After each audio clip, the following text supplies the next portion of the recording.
ಕೆಂಪಯ್ಯನದೊಡ್ಡಿ ಗ್ರಾಮದಲ್ಲಿ ಮಹಾಶಿವರಾತ್ರಿ ಹಬ್ಬದ ಅಂಗವಾಗಿ ಶ್ರೀ ನಂಜುಂಡೇಶ್ವರ ಸ್ವಾಮಿಗೆ ಹಿಮಚ್ಛಾದಿತ ಕೈಲಾಸದ ರೀತಿ ಅಲಂಕಾರ.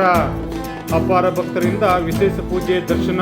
ಮಳವಳ್ಳಿ ತಾಲೂಕಿನ ಕೆಂಪಯ್ಯನದೊಡ್ಡಿ ಗ್ರಾಮದಲ್ಲಿರುವ ಶ್ರೀ ನಂಜುಂಡೇಶ್ವರ ದೇವಸ್ಥಾನದಲ್ಲಿ ಶಿವನ ಮೂರ್ತಿಗೆ ರುದ್ರಾಭಿಷೇಕ, ಪಂಚಾಮೃತ, ಹಾಲಿನ ಅಭಿಷೇಕ ನಡೆಸಿ ವಿಶೇಷವಾಗಿ ಹತ್ತಿಯಿಂದ ಕೈಲಾಸದ ರೂಪದಲ್ಲಿ ಸಿಂಗರಿಸಿ ಪೂಜೆ ಪುರಸ್ಕಾರಗಳನ್ನು ಭಾನುವಾರ ನೆರವೇರಿಸಲಾಯಿತು.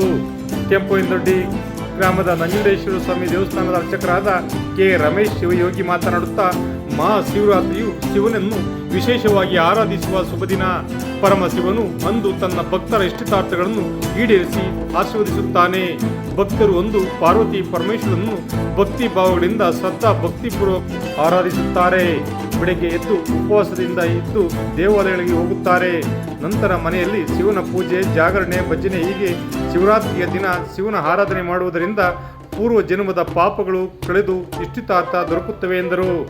ಶಿವರಾತ್ರಿಯಂದು ಉಪವಾಸ ಮಾಡುವುದು ಅತಿ ಶ್ರೇಷ್ಠವಾದದ್ದು ಎಂದು ನಮ್ಮ ಶಾಸ್ತ್ರ ಹೇಳುತ್ತದೆ. ಕೇವಲ ನೀರನ್ನು ಮಾತ್ರ ಸೇವಿಸಿ ಸೂರ್ಯ ಮುಳುಗುವವರೆಗೂ ಉಪವಾಸ ಮಾಡಬೇಕು ಎಂದರು. ಮಹಾಶಿವರಾತ್ರಿ ಹಬ್ಬದ ಅಂಗವಾಗಿ ಶ್ರೀ ನಂಜುಂಡೇಶ್ವರ ಸ್ವಾಮಿಗೆ ಮಾಡಿದ್ದ ಅಲಂಕಾರ ಭಕ್ತರ ಮನಸೂರೆಗೊಂಡಿತು. ಅಪಾರ ಭಕ್ತರು ಆಗಮಿಸಿ ಶ್ರೀ ನಂಜುಂಡೇಶ್ವರ ಸ್ವಾಮಿಯ ದರ್ಶನ ಪಡೆದು ಪುನೀತರಾದರು. ವಿಶೇಷ ವರದಿ ಎಚ್.ಎನ್. ಪ್ರಸಾದ್, ನಲಗೂರು. ನಮ್ಮ ಕೆಂಪಯ್ಯನದೊಡ್ಡಿ ಗ್ರಾಮದ ಸಮಸ್ತ ನಮ್ಮ ಭಕ್ತವರ್ಗದಿಂದ ಹಾಗೂ ಗ್ರಾಮದ ಮುಖಂಡರ ಸಹಕಾರದಿಂದ ಶ್ರೀ ಸ್ವಾಮಿಗೆ ಕೈಲಾಸ ಪರ್ವತದ ಅಲಂಕಾರವನ್ನು ಮಾಡಿದ್ದೇವೆ.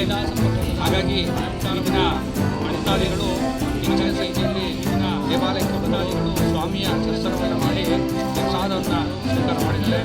ಈಗಿನ ಗ್ರಾಮದ ಮುಖಂಡರುಗಳು ಪ್ರಸಾದದ ವ್ಯವಸ್ಥೆಯನ್ನು ಮಾಡಿದ್ದಾರೆ. ಹಾಗಾಗಿ ನಮ್ಮ ಗ್ರಾಮದ ಜನತೆಗೆ ಹಾಗೂ ನಮ್ಮ ಗ್ರಾಮದ ಮುಖಂಡರಿಗೆ ಗ್ರಾಮದ ಈ ದೇವಾಲಯದ ಅರ್ಚಕರಾದಂಥ ರಮೇಶ್ ನಾನು ಹೋಗಿ ಧನ್ಯವಾದಗಳನ್ನು ಬಯಸುತ್ತೇನೆ.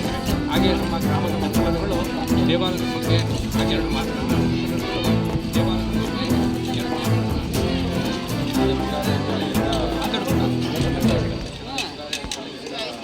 ಕೆಂಪಯ್ಯನದೊಡ್ಡಿ ಗ್ರಾಮದ ಶ್ರೀ ನಂಜುಂಡೇಶ್ವರ ಸ್ವಾಮಿ ದೇವಸ್ಥಾನದ ಈ ದಿನ ಶಿವರಾತ್ರಿ ಹಬ್ಬದ ಪ್ರಯುಕ್ತ ತುಂಬ ಅಲಂಕೃತವಾಗಿ ಮಾಡಿ ಭಕ್ತಾದಿಗಳಿಗೆ ಸಂತೋಷವನ್ನು ಉಂಟು ಮಾಡಿದ್ದಾರೆ. ಆದ್ದರಿಂದ ಸಂತೋಷವನ್ನು ಗ್ರಾಮದ ಎಲ್ಲ ವರ್ಗದ ಜನರಿಗೂ ಸಮಸ್ತ ಶುಭ ಕೋರಿಕೆಯನ್ನು ಹಾರೈಸಲಿ ಅಂತ ಆ ಭಗವಂತನಲ್ಲಿ ನಾವು